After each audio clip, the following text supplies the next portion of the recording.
जय हिंद। आज के पहले वीडियो में हम वैदिक काल पढ़ रहे थे कि वैदिक काल को दो कालों में विभक्त माने दो भागों में विभक्त करके पढ़ा जाता है। कौन कौन से? पहला है ऋग वैदिक काल, यानी जो पुराना समय था, सबसे पहले का समय, वह उसे ऋग वैदिक काल कहा गया। क्यों कहा गया? क्योंकि इसी काल में ऋग्वेद की रचना सबसे पहले की गई थी। ऋग्वेद की रचना ऋग वैदिक, और उसके बाद के समय को उत्तर वैदिक काल यानी उत्तर वैदिक काल। हम आपको बता चुके हैं कि जो किसी भी समय के अंतिम समय में उत्तर लगा दिया जाता है। वैदिक काल को हम दो भागों में बांटकर पढ़ते हैं। कौन कौन सा? ऋग वैदिक काल, उत्तर वैदिक काल। तो वैदिक काल का समय जो था ये 1500 ईसा पूर्व से 600 ईसा पूर्व तक का समय था। 1500 ईसा पूर्व से 600 ईसा पूर्व तक का समय वैदिक काल कहलाता था। लेकिन ये जो ऋग वैदिक काल था, ये 1500 से 1000 तक के समय को ऋग वैदिक काल कह दिया गया, और 1000 से 600 तक के ईस्वी तक के समय को, ईसा पूर्व तक के समय को उत्तर वैदिक काल कहा गया। अब हम स्पेशली ऋग वैदिक काल को पढ़ते हैं। ऋग वैदिक काल जो था, इसमें ऋग्वेद की रचना हुई थी। और ऋग्वेद के बारे में हम आपको ऐतिहासिक यानी साहित्यिक स्रोतों के बारे में पढ़ा चुके हैं। तो इसमें किसकी रचना हुई थी? ऋग्वेद की। ऋग्वेद की रचना इसी काल में हुई थी। ऋग वैदिक काल का कालखंड यानी समय जो था, ये 1500 ईसा पूर्व से 1500 ईसा पूर्व से 1000 ईसा पूर्व के बीच के समय को ऋग वैदिक काल कहा गया। कौन सा काल? 1500 ईसा पूर्व से 1000 ईसा पूर्व के बीच के समय को ऋग वैदिक काल कहा गया। अब ये ऋग वैदिक काल जो था, इसमें ये दो संस्थाएं थी। कौन कौन सी? एक थी सभा और दूसरी थी समिति। सभा और समिति नाम की दो संस्थाएं ऋग वैदिक काल में हुआ करती थी। ये सभा और समिति जो थी, इन्हें संयुक्त रूप से प्रजापति की दो पुत्रियां कहा गया है, क्योंकि ये सभा और समिति जो थी, ये राजा को सलाह देने का काम करती थी। क्या काम करती थी? राजा को सलाह देने का काम करती थी, और हमेशा राजा के पास ही रहती थी। इसीलिए इसको राजा यानी प्रजापति की दो पुत्रियां कहा गया। सभा और समिति को प्रजापति की दो पुत्रियां कहा गया है। इसके बाद ये सभा जो थी, ये श्रेष्ठ लोगों की संस्था थी। कैसे? श्रेष्ठ पढ़े लिखे जो लोग रहे होंगे उस समय के, यानी जिन्हें श्रेष्ठ कहा जा रहा होगा, उनकी संस्था क्या थी? सभा थी। और जो निम्न वर्ग के लोग थे, इनकी संस्था क्या थी? समिति थी। निम्न वर्ग के लोगों की संस्था समिति थी, और उच्च वर्ग के लोग की संस्था सभा थी। स्त्रियों का भी प्रवेश हो सकता था, यानी यह ऐसा निश्चित नहीं था कि इसमें केवल पुरुष रहेंगे या केवल स्त्रियां रहेंगी। स्त्रियों को भी इसमें शामिल होने का अधिकार था। ये जो आर्य थे, आर्य, ये ऋग वैदिक काल में कौन थे? आर्य। आर्यों का जो था, ये मनोरंजन के लिए, जो आर्य अपने मनोरंजन के लिए घुड़ दौड़, रथ दौड़ और संगीत, घुड़ दौड़, रथ दौड़ और संगीत किया करते। कौन? आर्य जो थे, ये घुड़ दौड़, रथ दौड़ और संगीत का प्रयोग अपने मनोरंजन के लिए करते थे। और आर्यों का यानी ऋग वैदिक काल में लोगों का सबसे प्रिय पान मतलब पीने वाली सबसे प्रिय वस्तु क्या थी? सोमरस। क्या नाम था? सबसे प्रिय पीने वाली वस्तु जो थी, उसका नाम था सोमरस। क्या नाम था? सोमरस। ये सोमरस जो था, ये वनस्पतियों से प्राप्त होता था। वनस्पतियों मतलब पेड़ पौधों से ये सोमरस प्राप्त होता था, और ये लोग इसे बहुत अच्छे से, बहुत मन से पिया करते थे। और जो था ऋग वैदिक काल के लोग मीठा यानी मीठे के लिए, जैसे आजकल चीनी का प्रयोग करते हैं, तो ये लोग मिठाई के लिए यानी मिठाई के लिए शहद का प्रयोग करते थे। किसका? शहद का प्रयोग आर्य मिष्ठान के लिए करते थे। कौन? आर्य जो थे, ये मिठाई के लिए शहद का प्रयोग करते थे। चलिए आगे देखते हैं। ये जो आर्य थे का मुख्य व्यवसाय जो था, आर्यों का मुख्य व्यवसाय क्या था? कृषि और पशुपालन।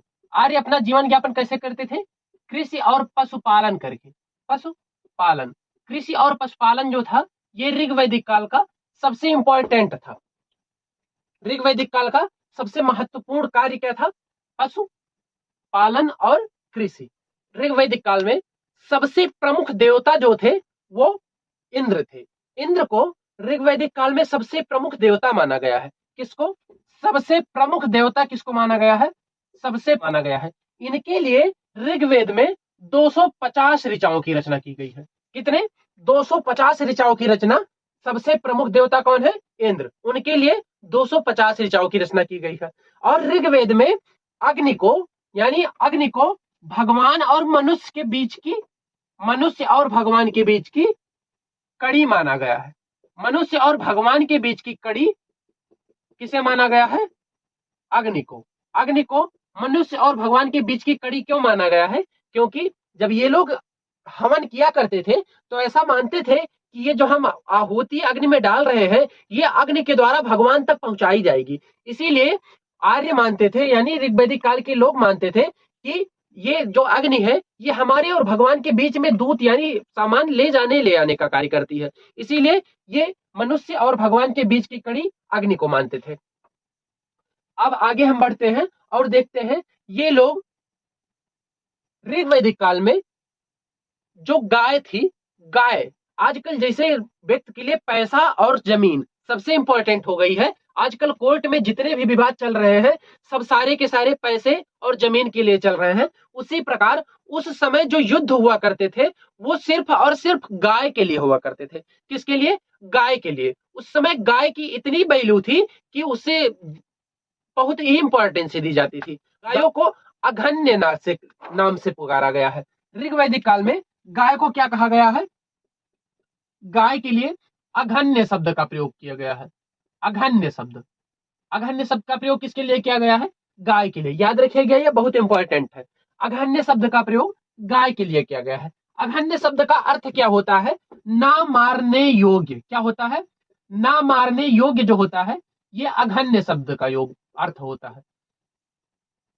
और इसी अघन्य यानी गाय के अर्थ से युद्ध का भी अर्थ निकलता है।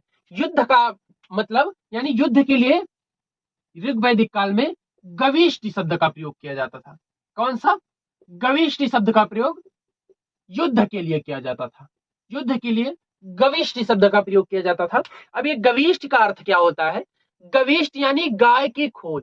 जैसे आज अगर कोई सोना चांदी कहीं रख दे उसका गायब हो जाए तो वो परेशान हो जाएगा, मिले तो लड़ाई झगड़ा भी कर लेगा। उसी प्रकार ऋग्वैदिक काल में गाय हुआ करती थी और किसी की गाय गायब हो जाती थी तो उसी के लिए युद्ध होता था। इसीलिए युद्ध के स्थान पर गविष्ट शब्द का प्रयोग किया गया है। और गविष्ट शब्द का शाब्दिक अर्थ गाय की खोज होता है। क्या होता है, गाय की खोज। गाय की खोज किसके लिए होता है, गविष्ट शब्द के लिए।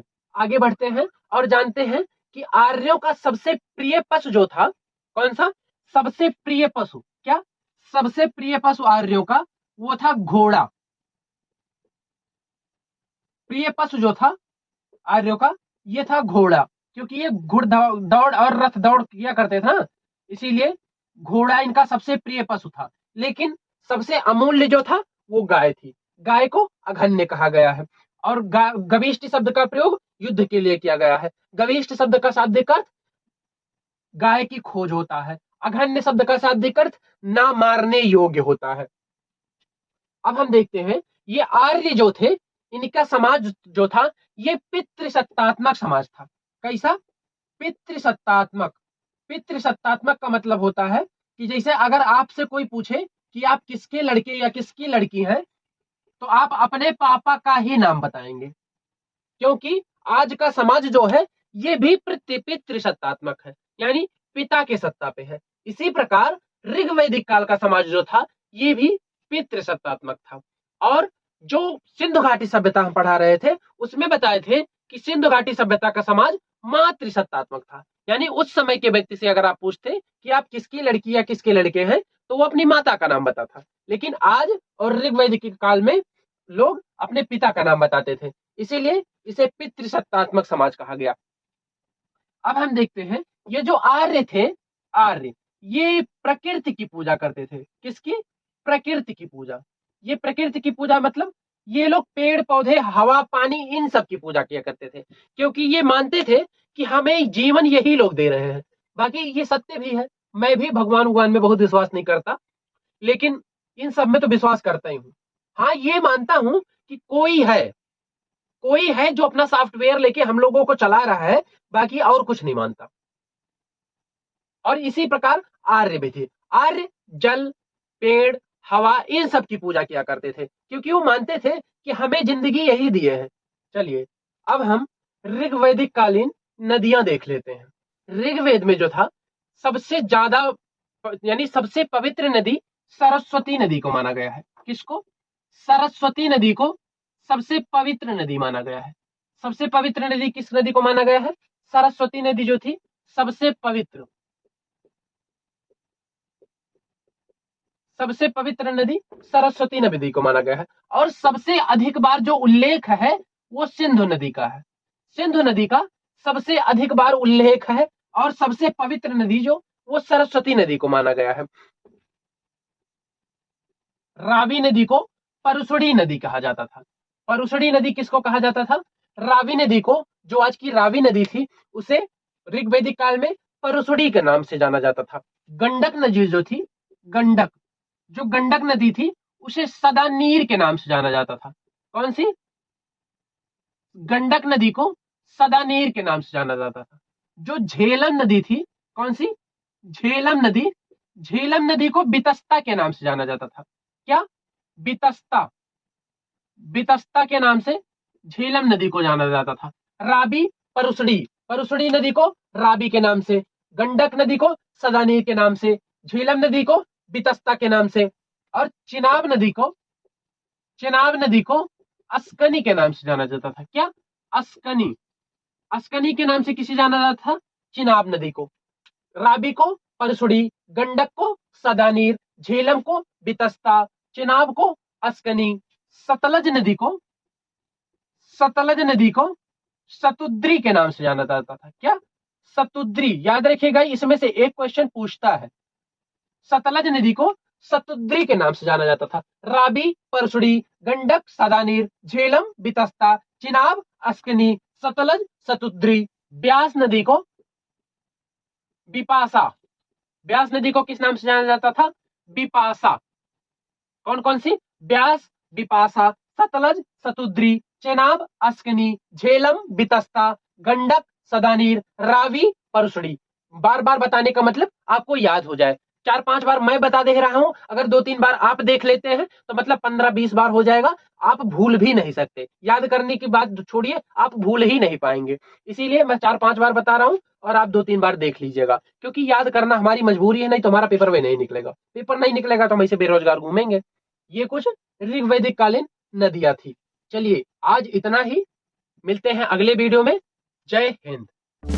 ये भारत है, तुम गौर करो, दुनिया पे एक दिन छाएंगे। मंगल चंद्रमा की बात नहीं, हम सूर्य पे एक दिन जाएंगे। इतिहास रचा है इसरो ने, यम से 36 सैटेलाइट लॉन्च किया। कुछ शिक्षक और इसरो मिलकर विश्व गुरु का टैग एक दिन लगाएंगे।